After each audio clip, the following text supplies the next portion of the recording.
Hello, hello! Jamieson-Folland beaming in from a very beautiful Abel Tasman National Park. And by the time that you actually get to watch this, I will no longer be here. However, you'll be able to get the benefit of both this week's Alive with Fee, tuning in from where we actually are this week, and these throws from this rather beautiful place. You can see some of the New Zealand bush in the background here. In this little posse where we're offset from the road, and we've got lots going on there. We've got boats being towed to and from by some quite big tractors, and we've actually also got a microlight set up just outside on the road. And I thought, it would be quite cool to be out there, and it's actually a little bit noisy. And so I'm coming in between activities to beam in. And actually this morning, talking of activities, Chris and I ventured out onto the Abel Tasman for a 3-hour hike to Apple Tree Bay. I don't know, for those of you who know the track, it's just absolutely lip-smackingly good. So I highly recommend it. If you haven't hiked in this area or kayaked in this area, explored in this area, I really highly recommend it. One day, pop it on your list. And so today, this week, we're all about the mighty why, and why being the reason that we would bother to do something. And this really popped up for me, and particularly in the area of physical health, but also my whole well-being. When I was making the changes with particularly what I was eating and my lifestyle, particularly my food choices, and working with my health mentor, all those years ago, back in, let me see, it was 1989 when I started to make the changes for the better for my health. And this was prompted by me having received that you've got 3 years to live unless you take medication every day for the rest of your life when I was 21. Very fortunately, I chanced upon, and in fact was taken under the wing of a phenomenal gentleman who's a doctor and a medical herbalist. And he was teaching me about the value of maybe thinking about some food choices that might serve my body better, and to trial them for myself. And so I was trialing a period of non-gluten and non-dairy. And I can remember getting to the point where I was just like, this is just too hard. Nope, that's it. It's too hard. And I kind of spat the dummy, as we say here in New Zealand. You know, it was really, there goes one of those big tractors pulling quite a big boat, which is a water taxi, which is a common sight here in the Abel Tasman, because there are so many beautiful places to get to that you can only get by foot or by water taxi.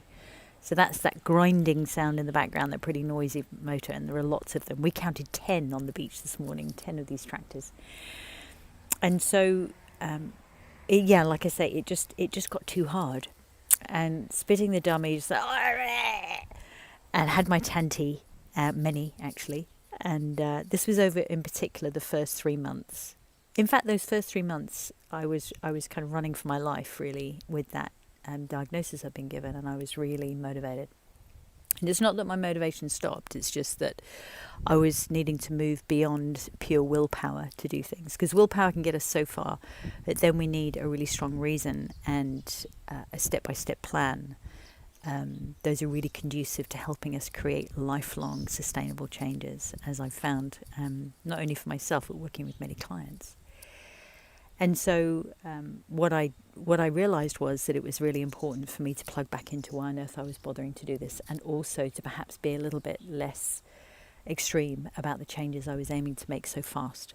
And so that's exactly what I did. And what I found is that those changes that I was aiming to make became more palatable and became more sustainable. And also that it really was valuable for me to keep reviewing the reason why on earth I was bothering to do this. And what was fabulous was that as I took those steps, the evidence became more obvious to me as to why this is relevant, because I felt so much better. You know, I started to notice that my chronic asthma, I say it wasn't chronic asthma, I mean my chronic sinus congestion, sometimes the wheeziness that I was getting, I was diagnosed with asthma as a child and had opted back then to become a runner and train my lungs to be stronger, and never took the meds. But sometimes it would surface when I had quite a lot of dairy. And I also noticed that my energy picked up. I noticed I wasn't getting sick like I used to. And if I did, it might be, I might kind of I might feel a little bit worse initially, but I was through it a lot faster. And then the frequency of that really disappeared. I noticed I had less joint pains, period pains improved, and less huge highs and lows on my cycle. I noticed that my migraine stopped.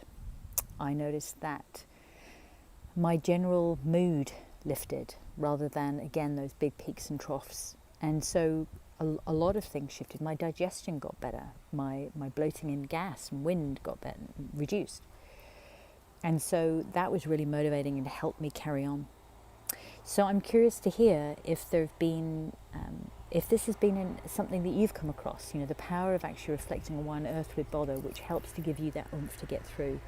So please do personal message me if you are on a journey and you've been finding it challenging and you would love to get some concrete ways to actually help yourself through. Let's connect. Personal message me and we'll take it from there. And in the meantime, keep sharing your sunshine. I look forward to seeing you on this week's Alive with Fee. Ciao for now.